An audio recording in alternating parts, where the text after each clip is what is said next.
आणि त्याचप्रमाणे या संपूर्ण परिसराच्या सहयोगाने आणि हा गणेश जयंती उत्सव साजरा होत आहे। आजचा तिसरा दिवस आहे। एकंदरीत वातावरण पाहिलं तर या गावामध्ये मला वाटतं 10 ते 11 गणपती आहेत आणि आज मी घरी होतो तर एकदम आनंदमय भक्तिमय वातावरण संपूर्ण गावामध्ये समजलं। काही ठिकाणी गॅदरिंग आहे, काही ठिकाणी मुलांची वक्तृत्व स्पर्धा चालू आहे, काही ठिकाणी भजन चालू आहे, तर काही ठिकाणी असे कीर्तनाचा कार्यक्रम आहे।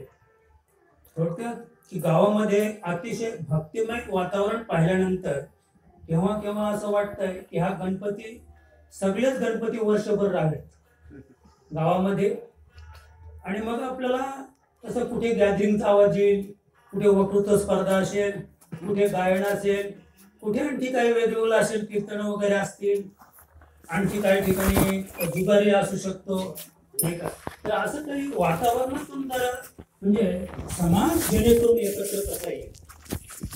माझं तेच मत आहे नेहमी की 10-20 माणसं जरी कीर्तनाला येऊन बसली तरी जेणेकरून समाज एकत्र येईल, माणसं एकमेकांकडे पाहतील आणि ते आनंदमय वातावरण कधी भक्तीत विलीन होईल ते सांगता येणार। आणि म्हणून आजची जी सेवा आहे ती जगद्गुरु जगदवंदे देहूगावचे श्रीमंत तुकोबाराया यांचा 4 चरणाचा अभंग मागणीपर अभंग आहे, पण तो मागणीपर नसून भक्तीपर आहे।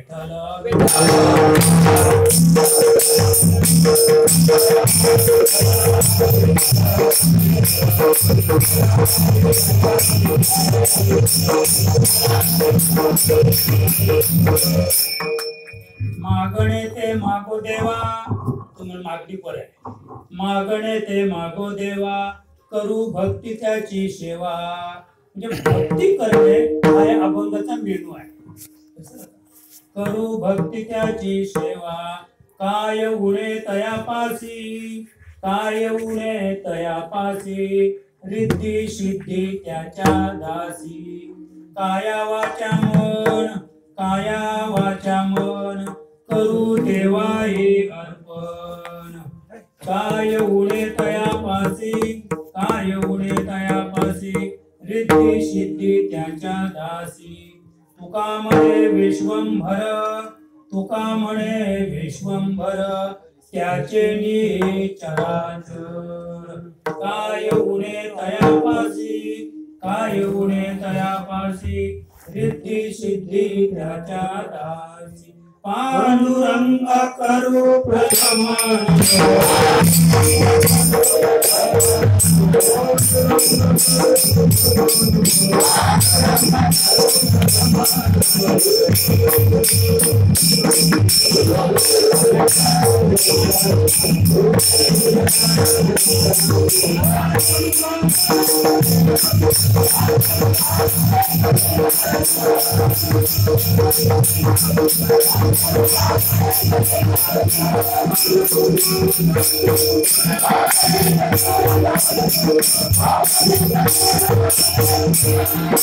ओम नमो ज्ञानेश्वराय।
माझी वाणी तुझे वचन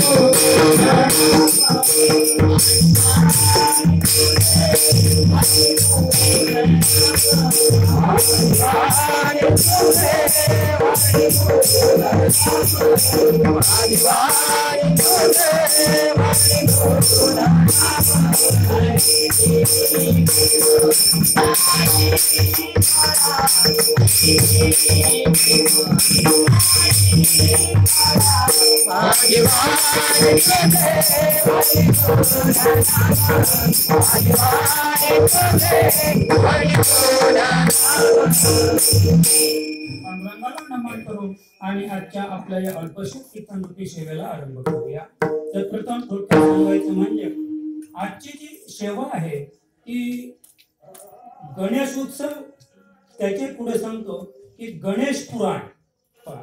आणि म्हणून आमच्या ज्यांनी ते अधिष्ठित केलेलं आहे भगवंताचं, ते आमचे गजानन महाराज गोतरणे, त्यांनी मला आधीच सांगितले की म्हणे ह्या वेळेला त्याचा जन्म झालेला आहे गणपतीचा, आणि म्हणे तुम्ही जन्मावर बोला. म्हटलं ठीक आहे.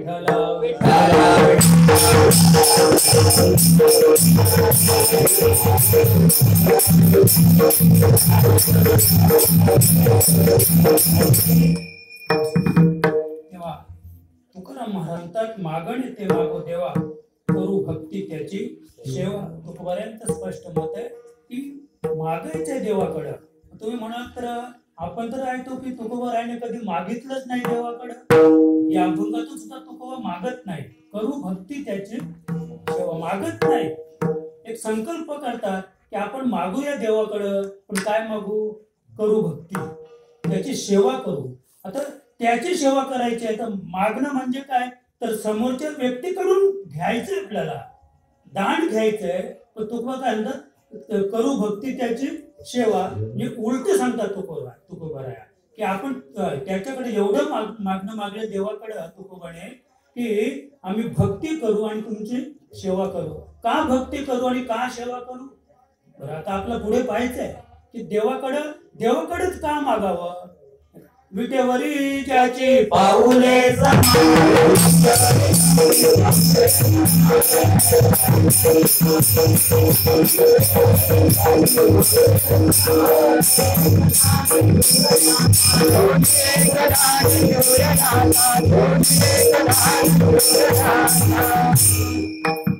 विटेवरी ज्याची पाऊले समान, तोची एक दानशूर दाता.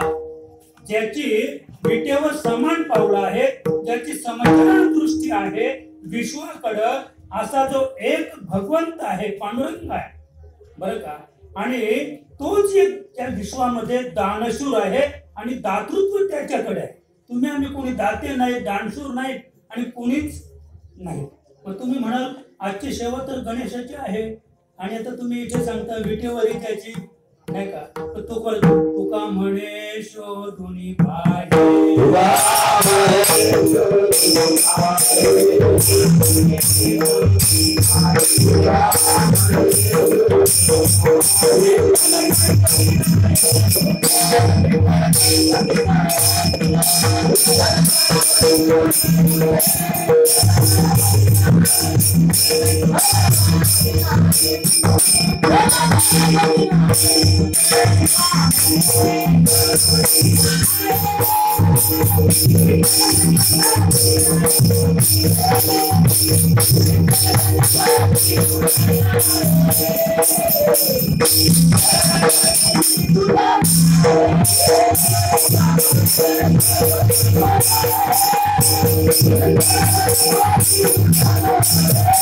तुका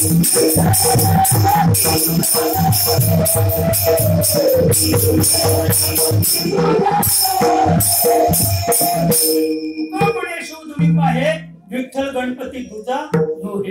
जे विठ्ठल आणि गणपती हे वेगळे वेगळे नाहीत. विठ्ठल गणपती एकच आहे. आणि म्हणून तुम्हाला सांगतात करू भक्ती त्याची सेवा.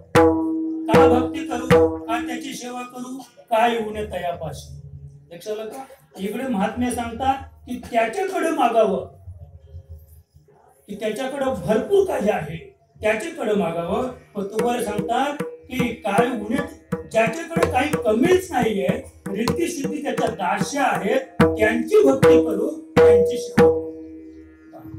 त्याचे पुढे सांगतो काया वाचा मन करू देवाही अर्पण. असा तो देव आहे रिद्धी सिद्धी ज्याच्या दासी आहेत, ज्याला या विश्वात काही उण नाही, कमी नाही, त्याला आपण काया आणि काया वाचा आणि मन आपण काय करूया, अर्पण करूया. त्याचे पुढे सांगता तुका म्हणे विश्वंभर. असा तो देव आहे. तुम्ही शंका घेतो, देव सांगतात, देव सांगतात. देव हा एक अवांतर शब्द आहे. देवाची सेवा करा, पण देव म्हणजे काय, कोणत्या देवाची सेवा करा, हा एक महत्वाचा प्रश्न आहे. आणि म्हणून तुकोबा शेवटच्या चरणात शंकेचं निरसन करतात. तुका म्हणे विश्वंभर. तुकोबाराया गणेशाची, हनुमंताची, बजरंगबलीची, भगवान कृष्णाची, दत्त महाराजांची, भगवान शिवाची, ब्रह्मदेवाची, महाविष्णूची असं काही सांगत नाही. तुका म्हणे विश्वंभर. हे विश्व भरून जो शिल्लक राहिलेले त्याच्यानेही चराचर, ज्याच्या सत्तेने हे विश्व चाललेलं आहे, असा जो देव आहे, करू भक्ती त्याची.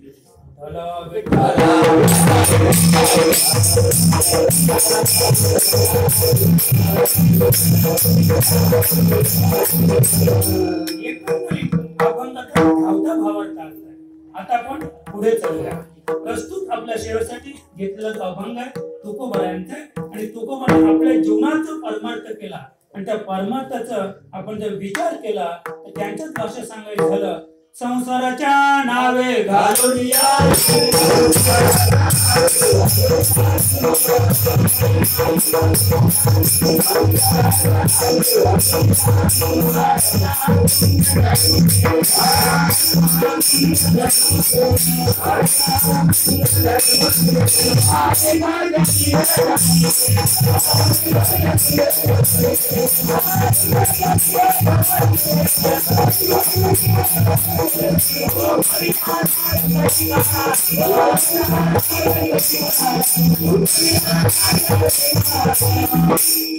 तुकोबाराने आपल्या जीवनामध्ये संसारावर शून्य ठेवून, किंवा आपल्या घरावर, घरावर म्हणजे वर बरं का, आड्यावर, घरावर शेण ठेवून आणि समाजाला प्रकाश दाखवला. प्रकाश थोडक्यात सांगायचं म्हणजे हरिभजनीय ढवलेले जग आणि नामस्मरणाने संपूर्ण विश्व ढवळून काढलं. ढवळणे म्हणजे पांढरं करणं असं नाही. ढवळणे म्हणजे घुसळण केलं, घुसळण. ढवळून काढलं संपूर्ण विश्व. आणि चुकविला लाग कलिकाळाचा, आणि कलिकाळाचा लाग चुकवला. आम्ही नेहमी सांगतो की त्यांच्या जीवनाचा आपण विचार केला तर जगा काल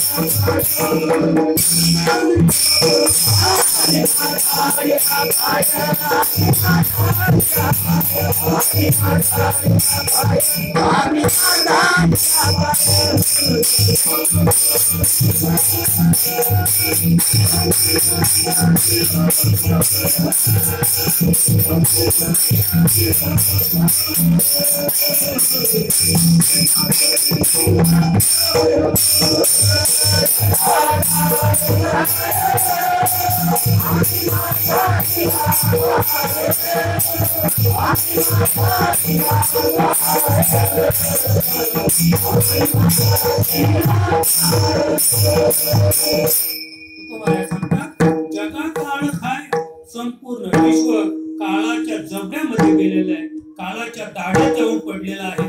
समजतं का? काळ आपल्या बोकंडीत बसलेले. मिनिंग आम्ही ज्या दिवशी जन्माला आलो, बाहेर आलो, त्याच दिवशी काल आपल्या मांडगुटीवर बसलेला आहे. दिसत नाही बरं का आपल्याला, आपल्या मांडगुटीवर येतो. आणि आपल्या मांडगुटीवर बसल्यामुळं आपण जरी किती मोठे झालो तरी पुन्हा आपण लहान होतो. आपली इंद्रिय बधीर होतात. त्याच्यामुळं तर आम्ही काळाच्या तडाख्यात सापडलेलो आहोत. काळाचं ओझं आपल्या पाठीवर आहे. आणि म्हणून तुकोबा सांगतात की आम्ही मात्र काळाच्या कुठे आहोत, माथ्यावर उभे आहोत. आणि काळ आमच्या कुठे आहे, मांडगुटीवर बसलेला आहे. संपूर्ण जग काळाच्या तावडीत सापडलेला आहे. तुकोबा सांगतात की बाबाजी चैतन्य सद्गुरूंना शरण गेल्यामुळं त्यांनी मला एक युक्ती सांगितली आणि त्या युक्तीच्या बलाने मी कुठे आहे, काळाच्या माथ्यावर आहे. एक छोटीशी उदाहरण देईन, नेहमी सांगत असतो बरं का. गर्भामध्ये कोणी सांगितले सर्पा आणि उपजत लपा म्हणवले. म्हणजे जेव्हा गर्भातून सर्पाची पिळं बाहेर येतात, अंड्यातून सर्पाची पिळं जेव्हा बाहेर येतात, तर त्यावेळेला त्यांना कोणी सांगितलंय की अरे पळा पळा, तुमची आई तुम्हाला खाईल. तुकोबांचं प्रमाण आहे बरं का. मायबाप जरी सर्पिन का बोका, त्यांच्या संगे सुखानं पवे बाळ. समजा एखादी मांजरवी आली आणि तिला भूक लागली असेल, तहान लागली असेल, तर ती त्या बोक्याला जर सांगून गेली की जरा तुम्ही इथे थांबा पिलांच्या शेजारी, मी पाणी पिऊन येते, मला वाटतं पाणी पिऊन येईपर्यंत तिथे काही शिल्लक ठेवणार नाही, त्याला बोका म्हणतात. जो मांजरीची पिलं खातो स्वतः, म्हणजे थोडं मांजरीची नाही, स्वतःचीच पिलं जो खातो असं. दुसरी गोष्ट सांगतो की बोक्याचंच उदाहरण तुकोबांनी का दिलं, त्याचं कारण असं की जी मांजर ज्या बोक्यापासून गरोदर राहिली, ज्या बोक्यापासून जी मांजर गरोदर राहिली, तिला जी पिलं झाली, तर तो सुद्धा दिवस मोजित असतो. त्याला ते ज्ञान आहे की आता ही केव्हा प्रसूत होईल. ते मांजरीला माहित नाहीये, ते बोक्याला माहित आहे. महाराज, आमचं उलट आहे, आमचं उलट आहे. स्त्री जरी गरोदर राहिली, ती सांगते माझी मासिक पाळी गेली, तेव्हा बाकीच्यांना माहित होतंय, त्या पुरुषाला माहित होतंय की मासिक पाळी गेली म्हणजे काहीतरी शुभ शकून आहे. पण मांजर जेव्हा गरोदर राहते तेव्हा मांजरीला ते ज्ञान नाहीये, मग ते ज्ञान कुणाला आहे, बोक्याला आहे. नेमकं उलट आहे. आणि ती केव्हा प्रसूत होईल हे त्याला माहित असते, आणि म्हणून तो तिच्या मागावर असतो. कशासाठी, त्याला ती पिलं खायची, म्हणजे आपला वंश वाढून द्यायचा नाही. म्हणून तू सांगतात की माय बाप जरी सर्पीन का बोका. सर्पाचं तेच आहे. सर्पीन एकदा ती अंडी घातली किंवा घोरपडीने एकदा अंडी घातली की त्यांच्याकडे सर्पिणीकडे किंवा घोरपडीकडे गणित आहे महाराज. तिला बरोबर माहिती आहे की अमुकच दिवशी पिलं बाहेर यायला सुरुवात होईल आणि शेवटचं अंड घातलं. सांगतात असं, आपण नाही पाहिलं, घोरपडीला किती अंडे आहेत, 360 अंड्याची माल घोरपडीची असते. आणि शेवटचं अंड घातलं की घोरपड आणि सर्पीण हे अन्न सेवन करत नाही. मग ती तिथे ध्यान करत बसतात. म्हणजे ती अंडी फुटून पिलं किंवा बाहेर येते, ते अन्न खात नाहीत, पाणी पित नाहीत, तिथेच बसून जातात. आणि जेव्हा ते अंड्यातून पिल्लू बाहेर आलं की तोंडच वासून असते अगदी. म्हणजे तिकडनं धावत आलं की तोंडात ते खायचं.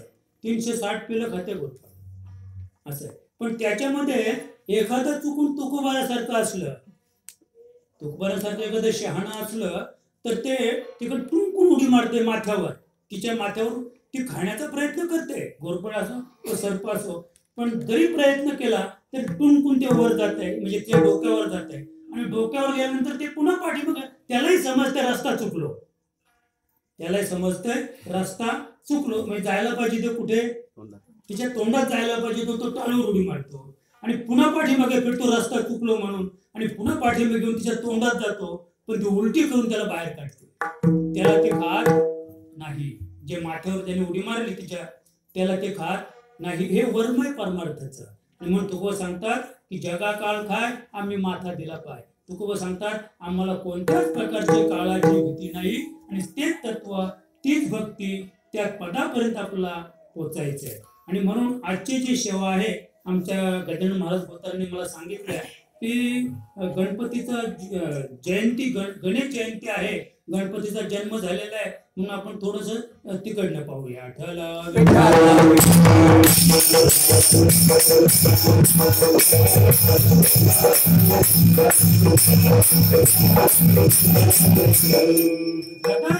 धर्मस्य ग्लानिर्भवति भारत अभ्युत्थानमधर्मस्य तदात्मानं तुझ्यामयं परित्राणाय साधूनां विनाशाय च दुष्कृतां धर्म संस्थापनार्थाय संभवामि युगे युगे. आपण गीतेत जायचं नाही आज आपलं गीतेमध्ये जायचं नाही.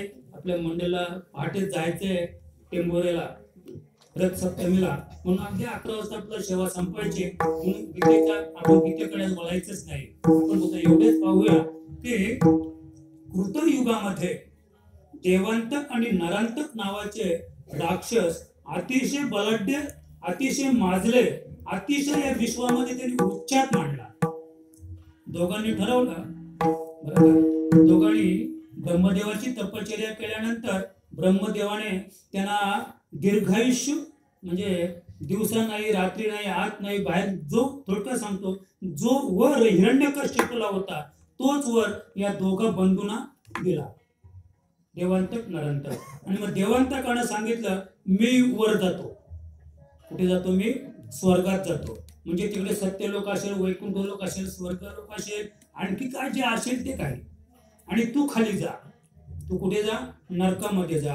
म्हणजे दोघांनी स्वर्ग आणि नरक काबीज केला. बरं जन्माला कुठे आले? मृत्यू लोकी. इथे जन्माला एक खाली गेला आणि एक वर गेला. एवढा उच्चात मांडला त्यांनी की अगदी समाज म्हणजे देवादिकांना सळो की पळो करून सोडले महाराज. आणि एवढी कठीण स्थिती झाल्यानंतर मग ऋषी मुनी जे आहेत ते कुठे गेलेले? आमच्या गणेशाकडे गेलेले. गणेशाच्या बाबतीत जर सांगायचं झालं जर तो निर्गुण निराकार आहे, भगवान गणेश ज्याला म्हणतात, आज या ठिकाणी त्याची जयंती आहे. पण भगवान गणेश जन्माला आलाच नाही महाराज. जो अजन्मा आहे भगवान गणेश जो आहे तो अजन्मा आहे. आणि अजन्मा गणेशाची आम्ही जसं सूर्याला अमावस्याला काळवातीने ओवाळावं त्याप्रमाणे आम्ही गणेशाची जयंती साजरी करतो. का तर भगवान गणेश त्याने कश्यप आदिती थोडं सांगतो की आदिती माता, मी रात्री सांगितलं दिती, आदिती, कद्रायू आणि विनता या कश्यपाच्या 4 पत्न्या. दितीपासून राक्षस झाले, आदितीपासून देव झाले आणि राक्षस देवांचं कधीच पटलं नाही. एकच मला सांग, एकच बापाची लेकरं म्हणजे देवांचं आणि राक्षसांचं कधीच पटलं नाही. बरं कुणाचे? दोन्ही कश्यपाचेच. कुल कश्यप कुल. राक्षसांचं कुल सुद्धा कश्यप, आमचं कुल कश्यप, देवांचं कुल सुद्धा कश्यप. कद्रायू जी होती 3 नंबरची पत्नी, त्या कद्रायूचा विचार आपण केला तर तिचं जे कुल सगळं सर्पकुल. जेवढ्या जातीचे सर्प आहेत तेवढे तीच व्यायची. सर्पकुल तिचं. आणि विनता आहे तिला एकच झाला, एकच अंड होतं. तिला एकच अंड ब्रह्मदेवाने दिलं होतं. आणि त्या अंड्यापासून कसली प्राप्ती झाली? गरुडाची. मला वाटतंय कद्रायूला पण एकच दिलं होतं महाराज. ते मी मागे सांगितलं ना कोणाचं? गांधारीचं. जशी गांधारीला घाई झाली तिला एक अंड दिलं होतं गांधारीला. आणि घाई झाल्यामुळे ते अंड तिने फोडलं. अंड फोडल्यानंतर 100 छपलं झाली आणि एकाच वेळेला 100 कौरव जन्माला आले. म्हणजे ती योनी मार्गे त्यांचं नाहीये. अंड फुटलं आणि 100 कौरव जन्माला आले एकाच दिवशी, एकाच वेळेला. त्याचप्रमाणे ही कद्रायू जी आहे तर विनताला एक मुलगा झाला. कोण? गरुड. तर त्यावेळेला तिने विचार केला अरे ही तर 4 नंबरची म्हणजे माझ्या पाठीमागून हिचं लग्न झालं, माझ्यापेक्षा लहान आहे, धाकटे, आणि हिला आधी मुलगा झाला. बरं तिलाही अंड दिलं होतं. तिने ते अंड असंच फोडलं. जसं गांधारीने फोडलं तसं तिने ते अंड फोडलं. त्या अंड्याची अनेक शक्ल झाली आणि अनेक शक्ल झाल्यामुळं सर्पयोनी म्हणजे अनेक, मला काय सांगायचंय मोजता येणार नाही एवढे सर्प त्यावेळेला जन्माला आले. पण गरुडाचं आणि सर्पांचं कधीच पटलं नाही. कायमचं म्हणजे एकाच बापाची ही 4 भावंड आहेत. पण कुणाची एकाच ऐकू एका, कुणाचाच कुणाला मेल बसलेला नाही.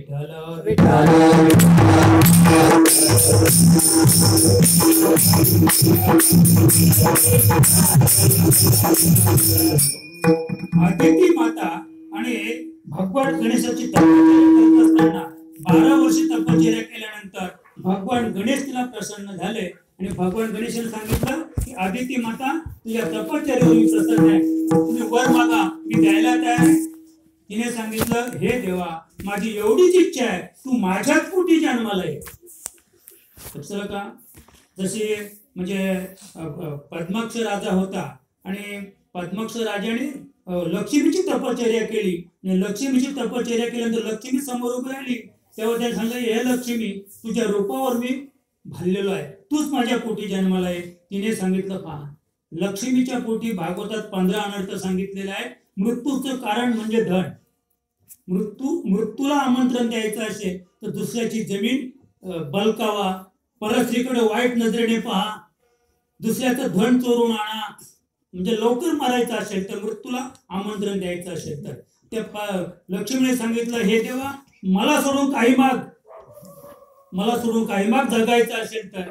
पण तो भावविवाद झाला आणि सांगितलं नाही म्हणे तुम्हीच माझ्या पोटी जन्माला या. लक्ष्मी त्यांच्या पोटी जन्माला आली पद्मावती राणीच्या. ती लहानाची मोठी झाली, तिचं स्वयंवर मांडलं गेलं, देशादेशाचे राजपुत्र आले आणि त्यांचं युद्ध होऊन ते तर मेलेच मेले. पण त्याने पद्माक्ष नावाच्या राजाला आणि पद्मावतीला पण मारली.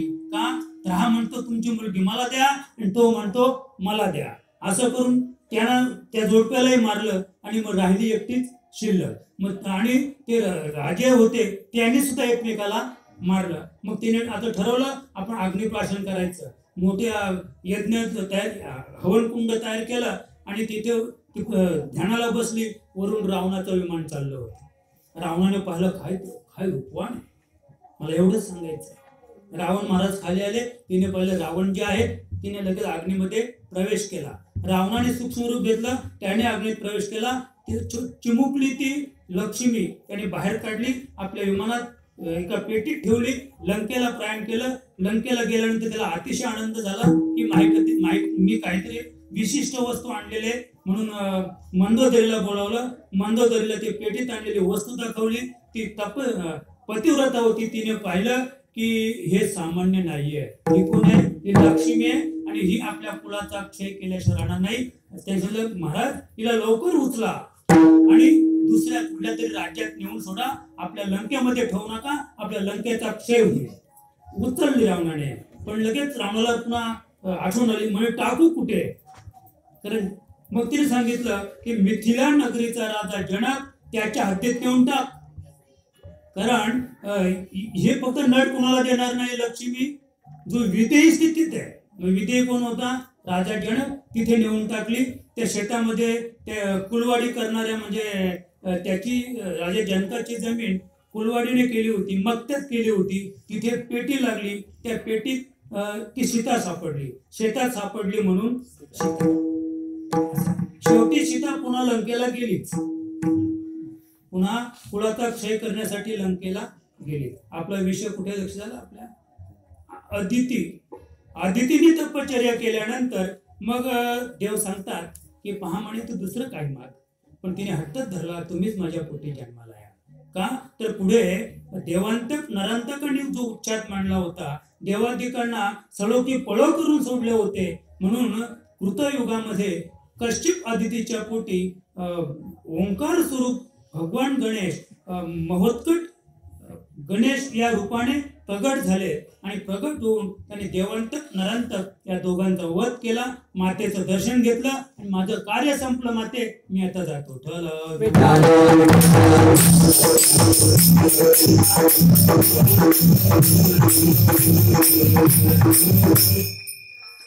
पुढे त्रेतायुगामध्ये शिंदू नावाचा राक्षस असाच मातला.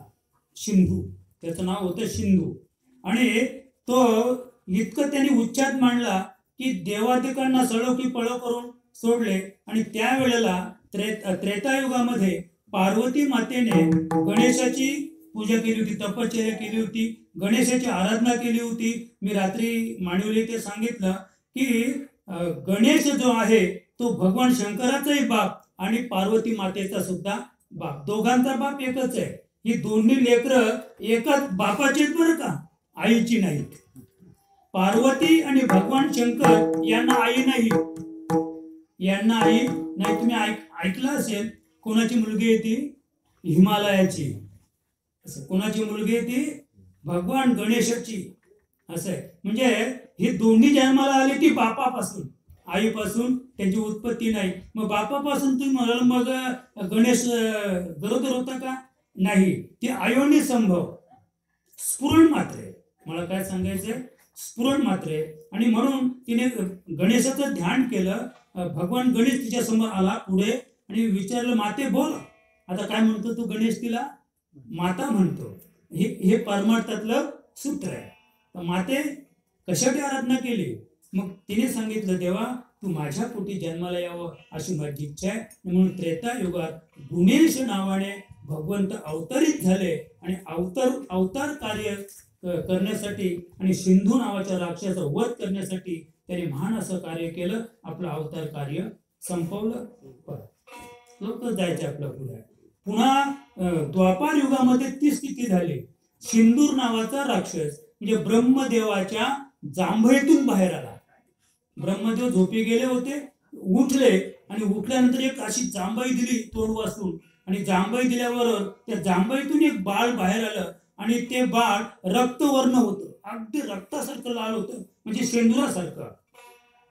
ब्रह्मदेवाने विचारलं, आपण कोण? त्याने सांगितलं की तुमच्या जांभईतून माझा जन्म आहे. म्हणजे मी कोण आहे? मी तुमचा बाळ आहे. आयोनी नाही का? योनीतून नाही. बरं, स्त्रीपासून? सिंधू नावाचा राक्षस स्त्रीपासून नाही, त्याचा जन्म सुद्धा स्त्रीपासून नाही. म्हणजे असा सिंदूर नावाचा राक्षस त्याने पुन्हा उच्छाद मांडून आणि त्याने ठरवलं की हा जो म्हणजे गणपती आहे, जो गजानन आहे, द्वापार युगामध्ये पार्वती मातेच्या पोटी जन्माला आलेला जो गजानन आहे त्याला काय करायचं? मारून टाकायचं. आणि मी रात्री सांगितलं. आणि म्हणून पार्वतीसह गजाननाला त्याने आकाशात नेलं, सिंदूर नावाच्या राक्षसाने. आणि मग भगवंताने आपलं वजन वाढवलं आणि वजन वाढवल्यामुळं आणि त्या ठिकाणी त्याचं खांदा अगदी मोडायला आला. भगवान गणेशानं त्या ठिकाणी ते छकलं केली आणि मग त्याचे तुकडे तुकडे जिथे जिथे रक्त पडलं नर्मदा नदीमध्ये, तर नर्मदा नदीचे जे दगड आहेत ते सगळं कसे लाल रंगाचे आहेत, रक्तवरून दगड आहेत. जेव्हा आंबिवलीच्या तिथे जेव्हा ती रेल्वे उखडली गेली पाण्यामध्ये 2005च्या महापुरामध्ये, त्यावेळेला मोठ्या मोठ्या शिळा निघाल्या, त्या सगळ्या लाल होत्या. म्हणजे नर्मदा नदीचे दगड मला वाटते दिल्लीपासून मुंबईपर्यंत आणलेले आहेत. खाली मोठ्या शिळा, लाल शिळा दगडाच्या, नर्मदा नदीचा दगड, तो दगड नरम आहे. फक्त मला एवढंच सांगायचंय की भगवान गजाननाने पार्वतीच्या पोटी अवतार घेऊन सिंदूर नावाच्या राक्षसाचा वध केला. आणि त्याच बरोबर दोन कामं होती. मला काय सांगायचं, एक तर सत्यभामेवर देव प्रेम करतात ही शंका निर्माण झाल्यामुळं रुक्मिणी रुसली आणि दिंडीरवणा आली. रुक्मिणीला राग आला, ती रुसली, तिला क्रोध आला की देव माझ्यावर प्रेम करत नाहीयेत, सत्यभामेवरच प्रेम करतात. म्हणून ती रुसली आणि रागाने निघून गेली. ती कुठे आली? दिंडीरवनात आली. एक. दुसरी गोष्ट की भक्त पुंडलकासाठी भगवंताला मृत्यूलोकी यायचं होतं वैकुंठाहून. हे दोन कामं देवाकडे होती, पण हे बरं झालं.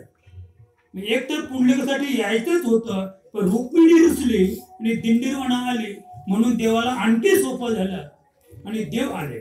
पण देव आल्यानंतर थोडीशी चूक झाली देवाची. आधी रुक्मिणीला भेटले असतं तर बरं झालं असतं, पण त्याला काय वाटलं, काय नाही म्हणे पुंडलिकाला भेटेल तर इथं फुगवा रुसवा काढायचा होता. त्याने पहिलं कशी बोलते, काय बोलते, माझ्याकडे पाहते की नाही पाहते, माझा आदर सत्कार करते का नाही करते, म्हणून आधी पुंडलिकाकडे गेले. पण पुंडलिक युग 28 विटेवरी अद्याप त्याची आई वडिलांची सेवा पुंडलिकाची संपली नाही. 28 युग झाली, देव विटेवर उभे आहे. कार्य पुंड्या तुकोबा सांगतात, कार्य पुंड्या मातलाशी उभा केला विठ्ठलाशी, आईचा कैसा रे तू धीट मागे फिरकाविली. म्हणजे इतकं सांगायचं म्हणजे की अद्याप पुंडलिकाची सेवा संपली नाही, देव विटेवर उभे आहेत. मला वाटतं कलियुगाच्या अंत समयी कदाचित देव विटेवरून उतरतील असं वाटतंय. देव, तर देवानं वीट सोडावीच लागणार आहे. तर पुढे जो कली अवतार होणार आहे आणि कलंकी नावाच्या अवतार जो होणार आहे तो अवतार सुद्धा कोणाचा आहे? भगवंताचाच आहे. भगवंताला विटेवरून उतरावं लागेल, कलंकी अवतार घ्यावा लागेल. पण मला फक्त एवढं सांगायचं आहे की 2 कामं घेऊन भगवान गणेश आला. एक सिंदूर नावाचा राक्षस वध करायचा होता आणि दुसरं कार्य होतं की कोणता राजा? विठ्ठल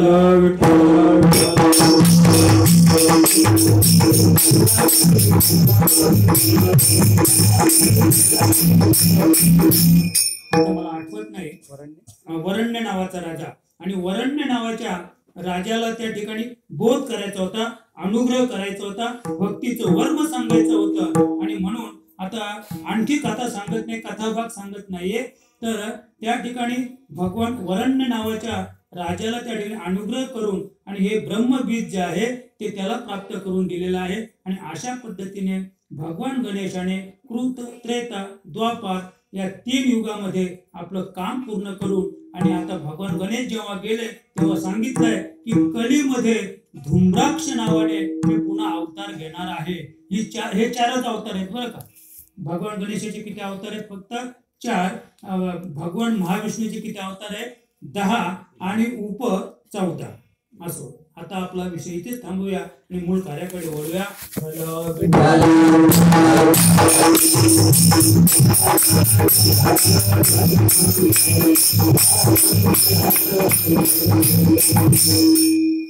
अभंगाच्या पहिल्या चरणात मागण ते मागो देवा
मागणी ते मागो देवा आणि करू भक्ती त्याची सेवा. म्हणजे तुकोबारा एवढे हुशार आहेत, ते जाणतात की मागावं कुणाकडं. ते स्वतः सांगतात, देव जाणता आपणीच सत्ता एकाएकी. जगामध्ये एकाएकी म्हणजे एकतर्फी सत्ता कुणाची? असा एक काळ होता महाराज, असा एक काळ होता. सगळी लोक बोलायचे एक म्हणजे एकाएकी सत्ता कुणाची होती? काँग्रेसची. म्हणजे पूर्वीच सांगतो मी, ते बैल जोडी होती, बैल जोडी. काँग्रेसची पहिले बैल जोडी होती. त्याच्यानंतर हात आला, काँग्रेसचा हात आला. म्हणजे आपण मला तो विषय सांगायचा नाही, त्यातलं मला तेवढं ज्ञान नाहीये. पण एकतर्फी सत्ता होती काँग्रेसची. तसं या विश्वामध्ये देव जाणता आपणीच सत्ता एकाएकी. बरं, याला विरोध नाही बरं का. आता काँग्रेसची सत्ता गेली, आता भाजपची सत्ता आहे. कालांतराने तीही जाईल, आणखी तिसरा कोणी येईल. ह्या सत्ता अबाधित नाही. पण भगवंताची जी सत्ता आहे, ज्याप्रमाणे ध्रुव बाळाला अढळपद दिले, मुक्त नाही केलं बरं का, कारण त्याची मागणी तशी होती. ते जे जंगलामध्ये ध्रुव बाळ जे गेले त्याने आईला विचारलं, आई असं पद कुठे प्राप्त होईल की त्या पदावर मला कोणी ढकलून देणार नाही. कारण सुनीती आणि सुरुची अशा 2 पत्नी होत्या. आता हा सुनीतीचा मुलगा आणि सुरुची त्याची सावत्र आई. सुनीतीला कुठे ठेवली होती? राज्याच्या बाहेर तिला माल बांधून दिला होता. एक दिवशी ध्रुवबाळ बापाकडे गेलं आणि बापाच्या मांडीवर बसल्यानंतर सुरुची म्हणजे तिला खायला चांगलं चांगलं आवडतंय, सुरुची म्हणजे चांगली आवड नाही का. आणि अशी ती त्याची सावत्र आई ती तिथे आली. त्याने पाहिलं की हे बापाच्या मांडीवर बसलाय, लात मारून ढकलून दिलं, उठ, तुझा अधिकार नाही बापाच्या मांडीवर बसण्याचा. बाळ रडत रडत आईकडे गेलं. आईचं बाळ का रडतो? म्हणे मला सावत्राईने लात मारली, हाकलून दिला, तुझा अधिकार नाहीये. अधिकार नाहीये आई, हा अधिकार कुठे प्राप्त होईल? ते लहान होतं बाळ, 5 वर्षाचं बाळ होतं, 7 वर्षाचं. आणि मग त्याने विचारलं हा अधिकार? म्हणे हा अधिकार देवाकडे मिळतो. आणि देव कुठे असतो? देव जंगलात असतो. ते बाळ जंगलात गेलं, अज्ञान बाळ. आणि त्याला जंगलात गेल्यानंतर नारदाची भेट झाली. नारदाने त्याला बोध केला आणि भगवान शंकराची त्याने आराधना केली. भगवान शंकर प्रसन्न झाला, आढळपदी दिली वस्ती ध्रुव. आता पण तो ध्रुव आहे, रात्र दिवस तेवत आहे, काही उपयोग झाला नाही.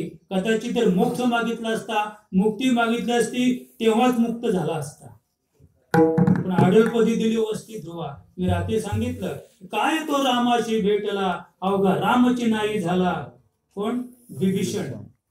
तुकोबाने शेरा मारलेला आहे त्याला की तो कसा आहे, महामूर्ख. रामाला भेटून सुद्धा त्याला राम होता आलं नाहीये.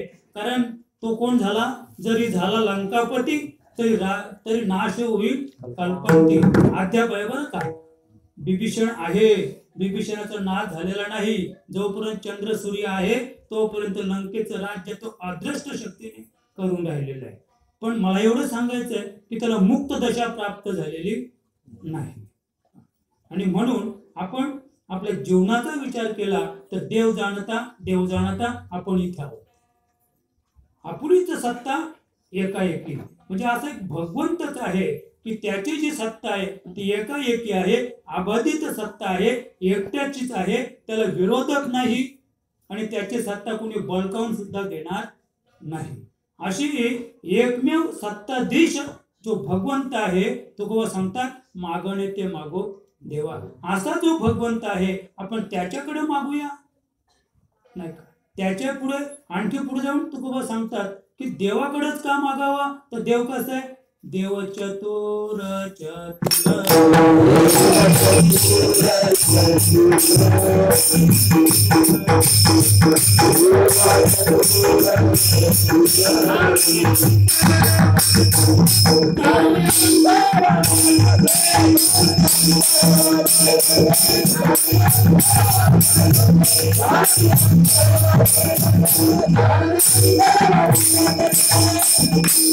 देव चतुर चतुर जाणोनी अंतर वर्तत असे.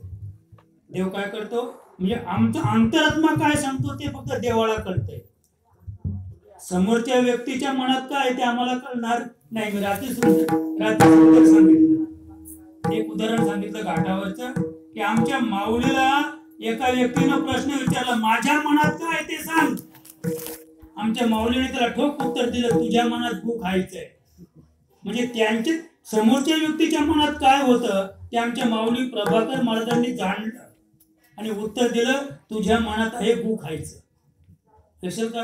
पण देव तसा नाहीये. म्हणजे आम्ही तसे आहोत, आम्हाला दुसऱ्याचा अंतःकरण जाणता येत नाही. आणि म्हणून तो देव चतुर जाणोने अंतर्वर्तत असे. समोरच्या व्यक्तीचं अंतःकरण काय सांगताय, त्याच्या चित्तामध्ये काय आहे, त्याच्या मनात काय घोल आहे, तो मनातील घोल जाणून आणि त्याप्रमाणे भगवंत ज्याला म्हणतात तो तसा उपचार करतो. आज सुद्धा काही माणसं सांगतात की तुम्ही त्या डॉक्टरकडे गेले ना तर डॉक्टर आपल्याला विचारितच नाही आजार कुठला आहे, फक्त नाडी पाहतो आणि नाडीवरून त्याला आजार समजतो. तसा देव चतुर तो तुम्हाला विचारणार नाही. एरवी तुम्ही कोणत्याही डॉक्टरकडे गेले, तो MS असो MD असो आणखी कुठली डिग्री घेतलेली असो तो आम्हाला विचारणार काय होतंय, ताप येतो, पोटात दुखतंय, डोकं दुखतंय, डोळ्यातून पाणी येतो, नेमकं काय होतंय ते आधी सांगा. आपण बोलू पोटात दुखतंय मग एक्सरे काढा, आणखी सोनोग्राफी करा वगैरे वगैरे. पण आम्हाला विचारणार देव असा एकमेव डॉक्टर आहे की तो कधीच पेशंटला कधीच विचारित नाही. असं जेव्हा आमचे नरसिंह भगवंत बाहेर आलं तेव्हा त्याने पेशंटला विचारलंच नाही.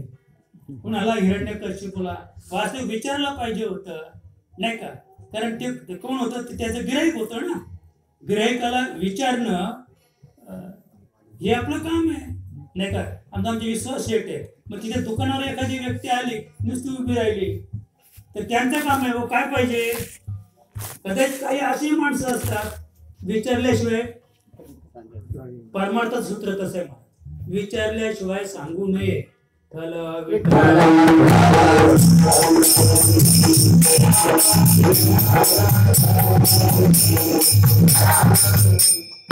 सकल गुण संपन्न एक भगवंताची, सकल गुण संपन्न 36 गुण फक्त भगवंताकडे आहेत.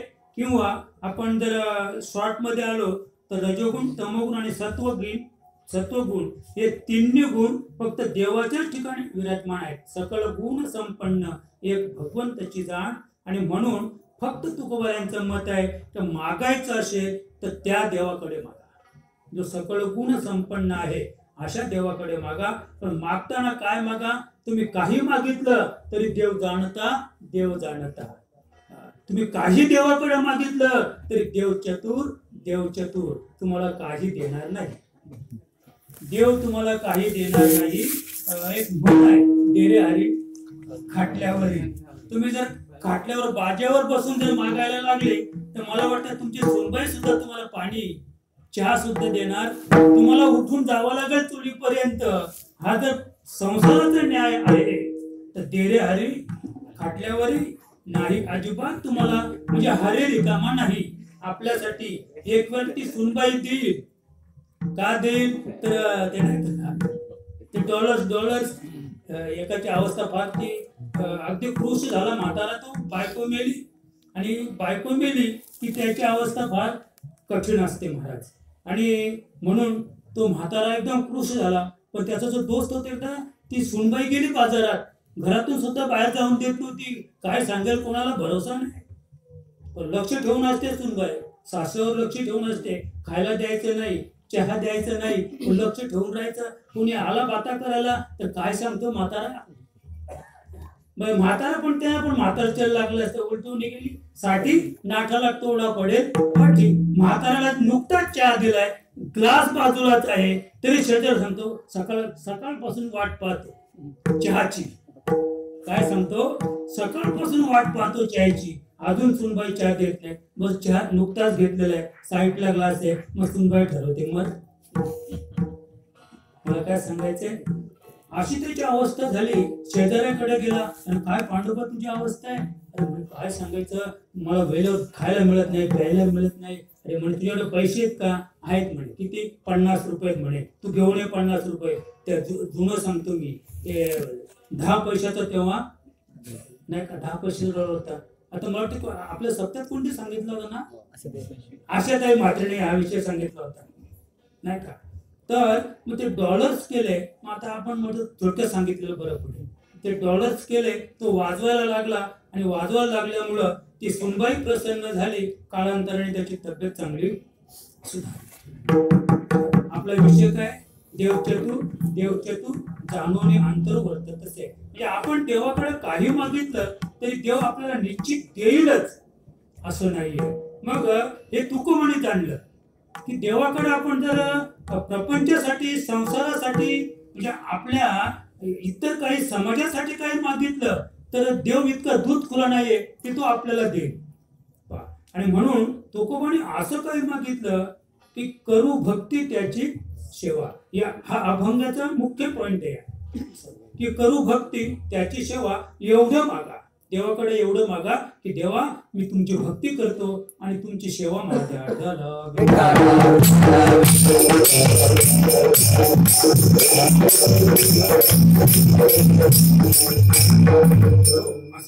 आणि म्हणून भक्तीचा विषय आपण जर पाहिलं तर भक्तीचे 9 प्रकार आहेत. श्रवण, मनन, कीर्तन, विष्णू स्मरण, पाद श्रवण, अर्चनम, वंदनम, दास्य, सख्य, आत्मनिवेदन, असे भक्तीचे एकूण 9 प्रकार आहेत. पण 9 प्रकारच्या भक्तीचं आपण संकलन केलं तर भक्ती एकच आहे, श्रवण. 1 नंबरची जी भक्ती आहे श्रवण भक्ती, त्या श्रवण भक्तीचे 8 अंग आहेत. श्रवण भक्तीचे किती अंग आहेत? 8 आहेत. आता पहिली भक्ती जी आहे श्रवण भक्ती, श्रवण भक्ती राजा परीक्षितीने केली. राजा परीक्षिती जेव्हा अनवधानाने त्याने ऋषीच्या गळ्यामध्ये तो मेलेला सर्प टाकला आणि मेलेला सर्प टाकल्यानंतर ते शमीक ऋषी आणि त्याच्या मुलाचं नाव शृंग आणि ते पाणी आणायला सरोवर गेले होते. तिकट आल्यानंतर त्याने पाहिलं तर आपल्या वडील ध्यानस्थ आहे आणि कोणतरी मेलेला हात त्यांच्या गळ्यात घातलेला आहे. त्यांनी लगेच शाप दिला, जा आणि 7 दिवसात तुला सर्प दंशाने तक्षक नावाचा सर्प चावून मृत्यू येईल. मला फक्त जास्त विषय वाढवायचा नाहीये. आणि मग जेव्हा त्यांचं समाधी उत्थान झालं आणि मग त्याने आपल्या बाळाला विचारलं, बाळ, मी नेहमी सांगतो की ऋषीला राजाला शाप देण्याचा अधिकार नाही असे. आणि त्यावेळेचे राजे इतके धर्मशील होते की राजे सुद्धा ऋषी मुनींना शाप द्यायचे. ऋषी मुनी सुद्धा राजाला थरथर कापायचे. त्यावेळेचे धर्मशील राजे होते. आणि मग ते शमीक ऋषीने सांगितलं शृंग नावाच्या आपल्या मुलाला की आताच तू जा हस्तिनापुरामध्ये आणि जाऊन त्या राजाला सांग की मी शाप दिलेला आहे, 7 वर्षात तक्षक नावाचा सर्प चावून मृत्यू. आणि मी एवढं सांगू इच्छितो, एवढं ऐकल्यानंतर लगेच त्याने तयारी केली. कोणी? राजा परीक्षितीने लगेच जनमेजय राजाच्या ताब्यात संपूर्ण राज्य, सार्वभौम सत्ताक राजा परीक्षिती त्याने सगळं त्याच्या ताब्यात दिलं आणि लगेच आपल्या मृत्यूची तयारी केली. आता आम्ही तयारी करतो पण यात्रेला जायची, आम्ही तयारी करतो माघेरी जायची नाही, कदाचित सासरी जायची तयारी असेल पण मृत्यूची तयारी करणारा अद्याप कोणी पाहिलेला नाही का. आणि म्हणून राजा परीक्षितीने मृत्यूची तयारी केली आणि मृत्यूची तयारी केल्यानंतर त्याच्या ठिकाणी शुकमुनी हे वक्ते होते आणि श्रवण करणारे कोण होते? राजा परीक्षिती. श्रवणाने राजा परीक्षितीचा उद्धार झाला. आता मला फक्त त्याचे 8 अंग सांगायचे आणि पुढे चालायचे. श्रवण नावाची मुख्य भक्ती, श्रवण नावाच्या भक्तीचं पहिलं अंग आहे मनन. जे आपण श्रवण केलं त्याचं मनन केलं पाहिजे. आता मनन केल्यानंतर त्याचं पुढचं जे अंग आहे ते कीर्तन किंवा विष्णू स्मरण. विष्णू स्मरण आपण घेऊया असं. म्हणजे तिसरं जे अंग आहे विष्णू स्मरण. श्रवण केलं, मनन केलं, आता विष्णू स्मरण म्हणजे काय करायचं? आपल्याला नामस्मरण करायचे. तिसरं अंग नामस्मरणाचे. तिसरं अंग नामस्मरण करायला लागलो की पादसेवन. मग देवाच्या चरणावर डोकं ठेवायचे, पादसेवन. पादसेवन झालं की मग अर्चनम, सेवा करायचे, वंदनम, दास्य. मग काय होईल? सख्य. सख्य भक्ती कोणी केली? अर्जुनाने. अर्जुनाची सख्य भक्ती होती. म्हणजे अर्जुनाचा भगवंता कोण होता? सखा होता असे. सख्य भक्ती. आता सख्य भक्ती हे श्रवण भक्तीचं एक 8वं म्हणजे 7वं अंग आहे. आणि 8वं जे अंग आहे आत्मनिवेदन. आत्मनिवेदन नावाची भक्ती राजा बलीने केली. राजा बलीने आत्मनिवेदन. आत्मनिवेदन म्हणजे काय करायचं? आपल्याला तनु मनु जीवे चरणाशी लागावे, अगर्वता करावे, दास्य सकळ. म्हणजे काया वाचा मनाने भगवंताला शरण जाणं.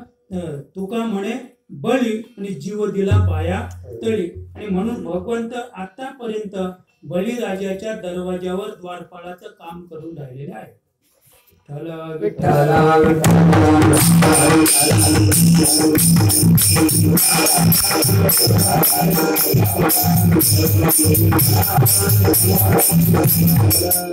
म्हणून आपल्याला म्हणजे भावेविन भक्ती, भक्तीविन मुक्ती आणि बळेविन शक्ती बोलू नये. माऊली हरिपाठात सांगते की आपल्याला भक्ती करायची असेल तर भाव पाहिजे.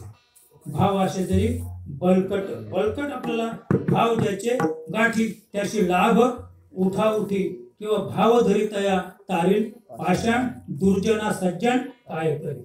चल का, जो दुर्जन आहे दुर्जनाला सुधारण्याचा प्रयत्न सज्जनाने कधीच करू नाही. कारण भावधरितया तारील पाषाण म्हणजे भाव असेल तर पाषाणचा सुद्धा देव होईल आणि तो देव सुद्धा आपल्याला तारल्याशिवाय राहणार नाही. आणि आतापर्यंत आपण जे पाहतो जेवढे गणपती आहेत हे गणपती कसले आहेत नाही का, गणपती कसले आहेत, शालूचे गणपती आहेत. मला काय सांगायचंय. आणि मग हे जे गणपती आहेत आम्ही आता हा गणाधीश आहे हा याच्याकडे आम्ही नवस करतो आणि नवस केल्यानंतर तो नवसाला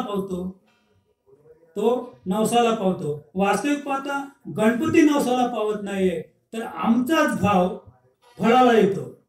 आमचा जो दृढ भाव आहे की देव मला पावेल आणि म्हणून आपलाच भाव फळाला येतो आणि आपल्याला तो पावन होतो की लगेच आम्ही पुढल्या वर्षी दुसरा गणपती आणतो. आता जे गणपती येतात ते भाद्रपद मधले असो की माघ महिन्यातले असो हे सगळे गणपती कसे आहेत, हौशे गौशे आणि नवशे. म्हणजे देव तीनच प्रकारचे, हौशे गौशे आणि नवशे. आणि त्याच्या पुढे आपण अद्याप पुढे गेलो तर अद्याप देवांचे 4 भाग पडतात, अधिष्ठातृ, मर्त्य, नैमित्तिक आणि नित्य. अधिष्ठातृ देव त्याच्यामध्ये ग्रामदेवता येते, ते आपण गावदेवी म्हणतो ना. म्हणजे जिथे गाव आहे तिथे गावदेवी. पण समजा गाव मोडला, आता पाहता धरणामध्ये गाव मोडून गेला तर तिथे गावदेवी आहे का आता, त्या पाण्यामध्ये बुडलेले कदर. आणि तो गाव कुठे गेला, गाव विखुरला. म्हणजे ती गावदेवी न्यायला कोणी बाकी शिल्लक राहणार नाही. कारण काही शापूरकडे गेले, काही वाड्याकडे गेले, काही वसईकडे गेले, काही मुरबाडकडे गेले, इकडे 4 गेली, तिकडे 4 गेली, इकडे 2 गेली, गावदेवी तिथेच राहिली. मला काय सांगायचंय म्हणजे अधिष्ठातृ. त्याच्या पुढे सांगतो नवं घर बांधलं, आता बांधलं कौलांचं नवं घर बांधलं आणि मग तिथे कोणाचं वास्तव आहे, वास्तू देवतेचा. उद्या त्याला समृद्धी मार्ग चालला आणि समृद्ध मार्ग चालल्यामुळे त्या तात्काळ निर्णय घेतला डबल स्लॅब टाकायचं. कौलाचं घर त्याला जमत नव्हतं, कशा तरी भिंती बांधल्या होत्या, त्याला प्लास्टरही मारलं नव्हतं. पण काळ बदलला, क्षणात काळ बदलला, स्लॅबचं घर बांधायचं ठरवलं. वास्तू देवता अधिष्ठातृ मेली, तिचा विचारच नाही, गेली ती, काय घर मोडून टाकलं. ते ज्या घरात ती राहत होती वास्तू देवता ते घरच मोडलं. अधिष्ठातृ. 2 नंबरचा देव गणतो तो मर्त्य देव. म्हणजे एक शास्त्राचा वेदाचे एक परिभाषित नियम आहे की या मृत्यू लोकी तुम्ही 100 यज्ञ केले तर तुम्ही कुठे जाल, स्वर्गात जाल. पण इथे आम्ही 100 माणसाने 100 यज्ञ केले की एवढं दान, त्या दानाचं एवढं पुण्य होईल की तुम्हाला इंद्रपद प्राप्त होईल. तुम्ही तिथे इंद्र व्हाल. तुम्ही तिथे कोण व्हाल, इंद्र व्हाल. पण सुबोध सांगतात की ते मर्त्य देवामध्ये तो गणला गेला. मर्त्य म्हणजे तिथे गेला तो, तिथे गेल्यानंतर त्याची वासना फिरली, त्याचं पुण्य संपलं. मी पुण्याची पावटी सरे, सवेची इंद्रपणाची उटी उतरे, येऊ लागती माघारे, मृत्यू लोकी मेला तो. मर्त्य देव, देव झाला तो पण देव मेला सुद्धा, पुण्य संपल्यावर देव मेला. नैमित्तिक देव, नैमित्तिक देवामध्ये 2 मोडतात, इंद्र आणि ब्रह्मदेव. म्हणजे आता मेला तो इंद्र नाहीये, जो परमानंद इंद्र आहे. त्यांनी सुंदर सांगितलेलं आहे की कैसे थोरिवेचे मान पाहेपा, माऊली त्यांवर सांगतात, सृष्टी बीजाचा साठोपा आणि तोही पुनरावृत्तीच्या मापा शीघ्र झाला. काय सांगतात, काय फार सुंदर सांगतात ते की सृष्टी बीजात काही थोरिवेचे मान पाहेपा. म्हणजे विश्वामध्ये सगळ्यात मोठा देव कोण आहे, ब्रह्मदेव. थोरिवेचे मान पाहेपा, सृष्टी बीजाचा साठोपा, ज्याने संपूर्ण सृष्टी निर्माण केली पण पुनरावृत्तीच्या मापा शीघ्र झाला. त्याला सुद्धा मरावं लागलं आणि पुन्हा जन्माला यावं लागलं. तिथे आमची काय कथा आहे. म्हणजे नैमित्तिक देव आणि नित्य देव जे आहेत ते गणेश देवता, सूर्य, शक्ती, गणेश, भगवान शंकर आणि भगवान विष्णू. म्हणजे देवता पंचायतन हे नित्य देव आहेत मला सांगायचं आहे. आणि आम्ही ज्याचं भजन करतो महाराज, बरं का, शरणांगता शरण्य मीची. भगवंत सांगतात गीतेमध्ये की जे मला शरण येतात मी त्यांना शरण येतो. म्हणजे त्यांचं सगळं मी, त्यांचं निवारी मी जन्म मरण. जो होय मज अनन्य शरण, जो मला अनन्य रीतीने, अनन्य म्हणजे काय, मागत नाही बरं का. अनन्य शरण याचा अर्थ असा की देवाच्या पायावर डोकं ठेवायचं पण काहीच मागायचं नाही. जो मज होय अनन्य शरण त्याचे मी निवारी जन्म मरण. हे अर्जुना, मी जन्म मरण त्याचं निवारण करतो जे काही न मागता मला शरण येतात. असे शरणांगता शरण्य मीची एकू, आणि जो मला शरण येतो मी त्याचं सगळं करतो. मी त्याचं सगळं करतो. मी त्याच्या पायावर डोकं ठेवतो. पण परिस्थिती फार कठीण आहे महाराज. जे सांडुनी श्रीकृष्ण चरण, जे सांडुनी श्रीकृष्ण चरण म्हणजे इंद्रादी देवांचे करीती भजन, आणि म्हणजे ते जे देव आहेत ते देव कसे मरते देव आहेत. ते देव मृत्यूग्रस्त पूर्ण, आणि मग ते देव मृत्यूग्रस्त पूर्ण म्हणजे आपलं मरण ते वाचवणार नाहीत. की ज्यांना मी म्हणजे इंद्रादी देवांना, ब्रह्मदेवाला पण जर शरण गेलो तर ते आपलं मरण वाचवणार नाही. आणि आपली जन्म मृत्यूची हाटी चुकवायची असेल तर आपल्याला मागण येते मागो देवा, आणि करू भक्ती त्याची सेवा. आपण त्याची भक्ती केली, त्याची सेवा केली तर आपलं जन्म मरण वारल्याशिवाय राहणार नाही. म्हणून तुकोबरा दुसऱ्या चरणात सांगतात, काय उणे दया पासी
सांगतात की काय उणे दयापासी. जो देव आहे बरं का, तो थोरला देव आहे, जो मोठा देव आहे, त्या देवाकडं काही कमी नाही. काय उणे दयापासी रिद्धी सिद्धी ज्याच्या दासी. आता रिद्धी आणि सिद्धी यांचा विचार आपण जर केला तर ह्या ज्या दोन देवता आहेत रिद्धी सिद्धी, या कामधेनुपेक्षा, कल्पतरूपेक्षा, चिंतामणीपेक्षा, परिसापेक्षा किंवा अमृताहीपेक्षा श्रेष्ठ. म्हणजे रिद्धी सिद्धी या दोन देवता आहेत. रिद्धी सिद्धी या दोन ब्रह्मदेवाच्या मुली, आणि या दोन मुली ब्रह्मदेवाने कुणाला दिल्या, गणेशाला. म्हणजे या दोन्ही कोण आहेत, गणपतीच्या पत्नी आहेत असे. पण इकडे तुकोबराय सांगतात की हा जो सर्वात मोठा देव आहे त्याच्या हे दोन कोण आहेत, दासी आहेत.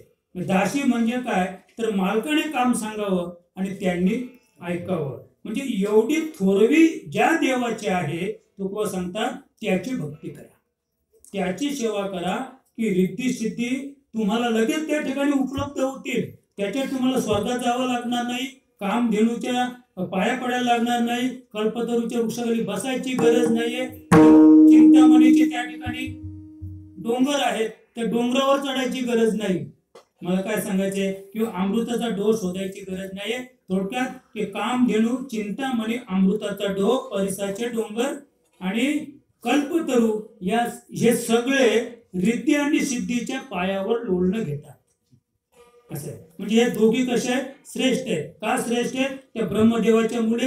त्याच्या पुढे सांगतो का श्रेष्ठ आहेत, तर त्या जो सर्वात मोठा देव आहे, ज्या देवाने विश्व निर्माण केलं, त्याच्या त्या कोण आहेत, पत्नी आहेत असं. म्हणजे तुकोबा सुद्धा सुंदर सांगतात की राजाची जी पत्नी आहे म्हणजे नावडती जरी पत्नी असेल तरी सुद्धा तिच्यावर भीक मागायची पाळी येणार नाही. तुकोबाची कुठं आहे ना ते राजाची कांता काय भीक मागे मनाची या जोगे सिद्धी पावे. राजाची कांता आहे ती कधीच भीक मागणार नाही. तिच्या मनात जे आलं तिला सगळंच उपलब्ध होईल. तिने फक्त मागायचे आहे, प्रधानाकडे फक्त मागायचे, प्रधानजी मला असं पाहिजे, लगेच तिला ते प्राप्त होईल. आणि म्हणून रिद्धी सिद्धी या ज्याच्या दाशी आहेत तुकोबा सांगतात त्याची भक्ती करा, त्याची सेवा करा, तुम्हाला काही उणं पडणार नाही. पुढे तुकोबा तिसऱ्या चरणात सांगतात काय वाचा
काया वाचा आणि मन करू देवा हे अर्पण. असा जो देव आहे, अव्यक्त जो देव आहे, अजन्म जो देव आहे, त्याला तुकोबा सांगतात आपलं काय करायचंय.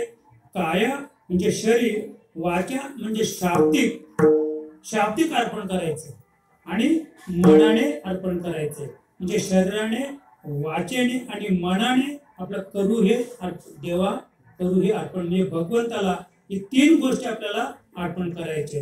आणि म्हणून तुकोबा सुंदर सांगतात, आधी मन घ्यावे हाती,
आधी मन घेती तोची गणाचा, मन इंद्रियांचा राजा. सांगतात त्याची सर्व भावे पूजा, म्हणजे मनाची पूजा करा. बरं का, आपलं जे मन आहे आपल्या मनाची पूजा करा. म्हणजे थोडक्यात की मन हाच काय आहे, देव आहे. मन हाच देव आहे, आणि मनाची आपण पूजा केली तर मग काय होईल, सर्व सिद्धीचं मन करा रे प्रसन्न. सर्व सिद्धीचं म्हणजे मनाची पूजा केली, मन प्रसन्न झाला तर मग मन म्हणजे काय, म्हणजे मन हा रिद्धी सिद्धीचा राजा आहे महाराज. म्हणजे मनाच्या हातामध्ये रिद्धी सिद्धी आहे. आणि म्हणून आपण जेव्हा अभ्यास करतो, ध्यानधारणा करतो, नामस्मरण करतो, त्यावेळेला आपल्याला रिद्धी आणि सिद्धी हे आडवाट आहे. रस्त्यामध्ये आपल्या आडव्या येतात, आपल्या त्यानं ओलांडून पुढे जायचे. तुकोबरायांना आयत वैकुंठ प्राप्त झालं का नाही म्हणे, वैकुंठ हे जुनाट खोपडी म्हणे. त्याने काय सांगितलं की वैकुंठ हे कसे जुनाट आहे, वैकुंठ मला नको, जुनाट आहे ते. आता आम्हाला जुन्याचा अंगीकार करायचा नाही. थोडक्यात की रिद्धी सिद्धी आडव्या येतात, म्हणून रिद्धी सिद्धीनं लाथाडून आपल्याला पुढे जायचंय. काया वाचा मन करू देवा हे अर्पण. तुकोला सांगतात की काया वाचा आणि मन आपण देवाला अर्पण केलं तर देव आपल्याला त्याच्या रिद्धी दाशेल, आपल्याला तो पावन होईल आणि आपल्याला जे पाहिजे ते देईल. सुदाम्या ब्राह्मण दारिद्र्य पिढीला नाही विसरला पांडुरंगा, नाही का. आणि म्हणून द्वारकेला गेल्यानंतर भगवंताने त्याचे मनोगत जाणे अंतरीचे बीज जाणे कळवळा. त्याचं अंतरीचं मनोगत जाणलं आणि मनोगत जाणून थोडक्यात सांगतो मी की तिथे काही दिवस राहिल्यानंतर त्याचे ते जुने कपडे उतरवून घेतले देवाने. जेव्हा सुदामा ब्राह्मण तिथे गेला, देवाने पाहिलं की हा माझा जुना दोस्त आहे, मित्र आहे. आणि जर इथे अनेक देशांचे राजे येतात, त्यांनी विचारलं हे कोण आहे, मग समोर तर सांगितलंच पाहिजे. आता काळ बदलला, एखादा मुलगा सर्व्हिसला असला घाटावरचं सांगतो आणि ते बाप आम्ही रोज बाप पाहतो घाटावरचे, इथे म्हणजे लाख लाख रुपये पगार घेतात त्यांची मुलं, पण त्यांचे बाप जर तुम्ही पाहिले ना संध्याकाळी येतात बसायला ज्ञानेश्वर मंदिराच्या तिथे. म्हणजे त्यांचे ते धोतर काय आणि ते अंगातलं काय आणि ते फार वाईट अवस्था आहे. पण जर समोर कोणी जर हे कोण तुमचे, तर म्हणे ते आमच्या गावाकडचे आहेत. तो मुलगा काय सांगतो, आमच्या गावाकडचे. म्हणजे आमच्या गावाकडचे आहेत असं सांगण्याचा प्रसंग भगवंतावर येऊ नये म्हणून त्यांनी काय केलं, आपले कपडे मागवले. मी सांगतो केव्हा की एकदा कैद्याला परमनंट सजा लागली. कैदी खुनाच्या केशीत जर असेल, जो पण टेम्पररी तो आहे, टेम्पररी कैदी, तोपर्यंत इकडे जो कपडे घालून गेलेले तेच कपडे घालायचे. आणखी जवळ सांगतो, तुम्ही एखाद्या हॉस्पिटलला गेले आणि तुम्हाला ऍडमिट जोपर्यंत हॉस्पिटल करत नाही तोपर्यंत कपडे कोणाचे. एकदा त्याला ऍडमिट केलं, एकदा त्याला सांगितलं 2 नंबरच्या खाट्यावर जा. 2 नंबरच्या खाट्यावर गेला की लगेच तिथे ब्ल्यू ड्रेस आला त्या स्त्रीला. झगा असतो तो हॉस्पिटलचा झगा अंगात घातला की आपण समजायचं की हा पेशंट परमनंट 8 दिवसासाठी तरी याची नियुक्ती केलेली आहे. तसं परमनंट कैद्याला कपडे वेगळे दिले जातात, टेम्पररीला नाही. तसं आमचे जेव्हा सुदामा ब्राह्मण देवाकडे गेले, देवाने पाहिलं किती दिवस राहतो किती नाही, आणि लोक येतील विचारायला. मग त्याला देवाने स्वतःचे ते भारी उंची वस्त्र त्याला घालायला दिली आणि कपड्यांकडे पाहून माणूस सुदामा विचार करायचा. मी कधी नेहमी सांगतो, एक आमच्या वडिलांचे एक वाक्य होतं महाराज. आमचे वडील नेहमी सांगायचे की दुसऱ्याच्या गादीवर बसल्यानंतर आपलं पोतं विसरता कामा नये. म्हणजे आम्ही जर पोत्यांच्या गोंडपाटावर घरी झोपत असू आणि एखाद्या श्रीमंताच्या घरी गेलो तर तो आपल्याला गादीवर बसवतो. गादीवर बसून गादीला भुलू नका. म्हणजे आपल्या पोत्याची आठवणच ठेवा. पण इथे तो विसरला. सुदामा ब्राह्मण इथे ते कपडे घातल्याबरोबर आणि त्याला सिंहासनावर बसवायचे ना, देव कपडे घालून सिंहासनावर बसवायचे. त्याला वाटलं मी राजाच झालो, पण देवानेच आठवण दिली, विसरला होता तो. म्हणजे देव जाता का नाही, इथेच राहता. वहिनी वाट पाहत असेल तुमची अंतरीचे बीज. त्याला माहित होतं की थोड्या दिवसाकरता पाठवलंय आणि कशाकरता पाठवलंय. तुमचा जुन्या काळचा गुरुग्रहीचा मित्र द्वारकाधीश राजा आहे आणि तुम्ही जा, तुम्हाला काहीतरी देईल. त्याच्यासाठी पाठवला होता, काहीतरी देईल म्हणून. हा आला आणि हा पण एक प्रकारचा सिंहासनावर बसल्यावर राजाच झाला आणि तो तिकडचं सगळं विसरला. मग देवाने आठवण दिली, अरे बाबा जा. मग ठरवलं उद्या सकाळी निघून जायचं. आता याला वाटलं कमीत कमी काहीतरी देईलच उद्योग, तो कपडे पण देईल. देवाने सांगितलंय रुक्मिणीला, बोला रुक्मिणी ये इकडं, उद्या आज सकाळी देव निघणार आहेत, त्यांचे कपडे काढून घ्या. आणि ते तिकडे कपडे, त्यांचे जे कपडे ठेवले होते एकदम सुरक्षित, ते आणले. म्हणे देवा आपले कपडे चढवा. आता देवाने विचार केला, झालं का, काय उपयोग घ्यायचो, कधीच माझा मित्र असताना तेच पण क्षणभर फक्त कपडे चढवले. भगवंताला पाठीमोरा झाला, नाही विसरला पांडुरंगा, लगेच नामस्मरण करायला लागला.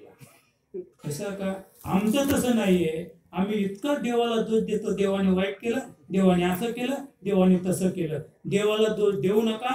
आणि देव हा दोष देण्यासारखा नाहीये.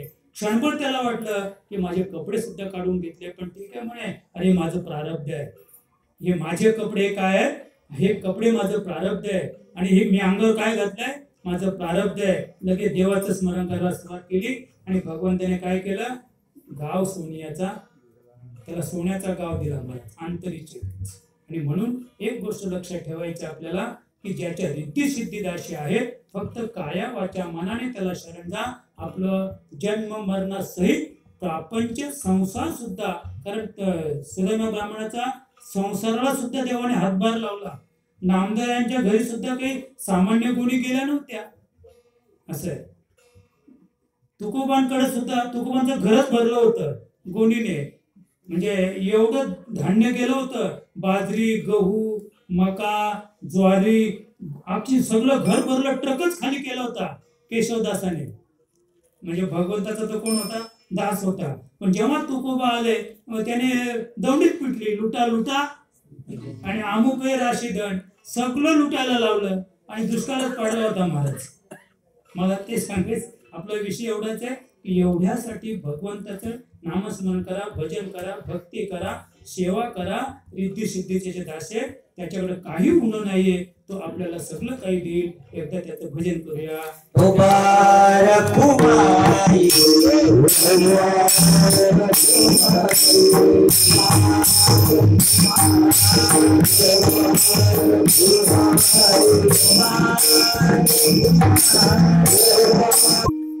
शेवटच्या चरणात सांगतात, तुका म्हणे विश्वंभर आणि त्याचेनेही चराचर, संपूर्ण विश्व ज्याच्या सामावलेला आहे असा जो देव आहे, त्या देवाच्या बाबतीत तुकोबा सांगतात की त्याचेनेही चराचर. अगदी 2 मिनिटात आपण पाहूया. वृक्षाची पान हळे ज्याची सत्ता, राहिली अहंता मग कुठे. देव त्याला म्हणतात की ज्याने आम्हाला इथपर्यंत आता आणलेलं आहे आणि आता आम्हाला इथून पुन्हा आमच्या घरी घेऊन जाणार आहे, त्याला देव म्हणतात. त्याचेनेही चराचर. थोडक्यात आमच्या हालचालीवर त्याचं पूर्ण लक्ष आहे. आमची जी हालचाल आहे ना, इकडे यायची किंवा घरी जायची, किंवा आता आमचे मनाचे आपले जे मनोरथ आहेत, माझे मनोरथ पूर्ण करी केशवा माधवा नारायण. आता आमच्या मनामध्ये काही मनोरथ आहेत, केव्हा संपते कीर्तन, हे आमचे मनोरथ आहेत. मग तेही त्याच्यावर त्याचं लक्ष आहे. म्हणजे आमच्या मनाची धारणा आहे ना, त्या धारणेवर सुद्धा देव लक्ष ठेवू नये. आमच्या पावलावर लक्ष ठेवू नये, आमच्या नजरेवर लक्ष ठेवू नये. आमची नजर कशी आहे, आमच्या वाचेवर लक्ष ठेवू नये. आम्ही काय बोलतो आणि आम्ही काय ऐकतो याच्यावर सुद्धा त्याचं लक्ष आहे. का तर तुको सांगतो, वृक्षाची पान हले ज्याची सत्ता. असं त्याच्या पुढे सांगतो, फुकती तरुवर वृष्ण कालमाशी, जीवन तयाशी कोण घाले. म्हणजे पोटाची चिंता आता तुझी चिंता, आता माझी चिंता तुझं नारायण, रुक्मिणी रमणा वासुदेवा. म्हणजे आपल्याला पोटाची चिंता सुद्धा करायची गरज नाही. कारण आता डोंगरावर जी झाडं आहे चैत्र वैशाख महिन्यामध्ये त्यांना कोण पाणी घालतो? जीवन तयाशी कोण घाली तुकोबा सांगतात. त्यांना कोणी पाणी घालत नाही. मग ती झाडं मेली का? नाही. आम्ही ज्यांना पाणी घालतो त्यांना 8 दिवस पाणी घालू नका, लगेच मरतात. का तर ती कोणी पोसायला घेतल्यात? आम्ही. पण ज्याचा विचार देवाकडे आहे त्याच्यापेक्षा सांगतो की जे देवाचा विचार करतात. मला काय सांगायचंय, ही झाडं जी आहेत ना, वृक्ष जे आहेत ना डोंगरावर, ती कोणाचा विचार करतात? चकोर पक्षी कोणाचा विचार करतो? चातक पक्षी कोणाचा विचार करतो? आणि आंबे कोणाचा विचार करतो? आता मृग नक्षत्र निघणार आहे. पूर्वीचा काळ एवढी तयारी, म्हणजे गावामध्ये 2-4 मेस्त्री असायचे, लाकूड कामाचे मेस्त्री. तो म्हणतो मला टाइमच नाही, आमच्याकडे येऊन पहा किती नांगर पडले. म्हणजे आता मृग नक्षत्र निघणार आहे, पाणी पडणार आहे आणि पेरणी करायचे, म्हणून शेतकऱ्याची गडबड. तर वास्तविक हा मेघ नित्य वर्ष कोणासाठी? चातका लागून मेघ नित्य वर्ष. मेघ कोणासाठी पडतो? चातक पक्षासाठी. का पडतो? तर तो 6 महिने वाट पाहतो. कोणाची? पावसाची. वरून पाडणारा त्याच्या चोचीत एखादा फार लहान पक्षी येतो. चातक नावाचा पक्षी मोठा नाही, अगदी लहान पक्षी आहे आणि एवढं छोटस त्याचं मुख आहे, असं तोंड वाचून राहत होतो. एखादा थेंब पडला तर वर्षभर सुखी होतो. वरून पडणारं पाणी तो जर खाली खाली आला ना महाराज, तर पाण्यात पडला तरी तोंड वाचित नाही. असं त्याच्यासाठी मेघ नित्य वर्ष.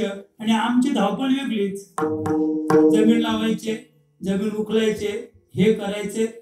तसं पौर्णिमेचं चांद चकोरा जेवण आणि तैसे माझे मन वाट पाहे.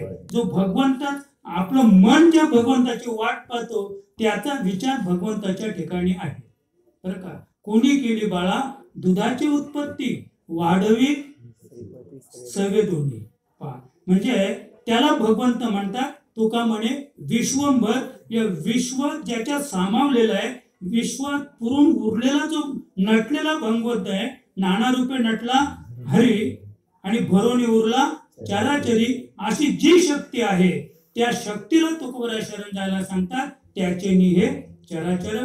ज्ञानेश्वर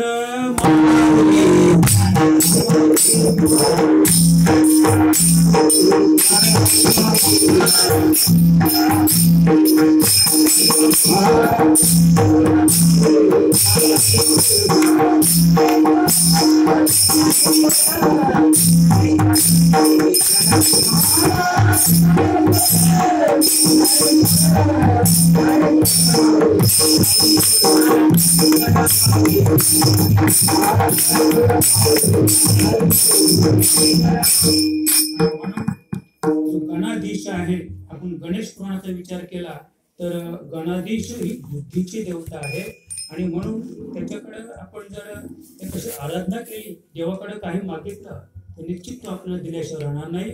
ज्याप्रमाणे गीतेमध्ये माऊलीने सुंदर असं देवाकडे मागलं, देवाकडे नाही मागलं, गुरुकडे मागलं.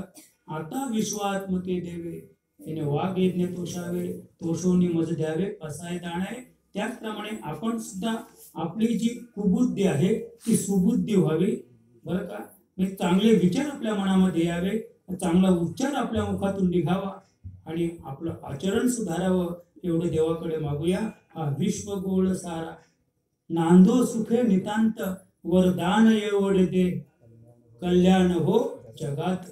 एवढं देवाकडे मागा.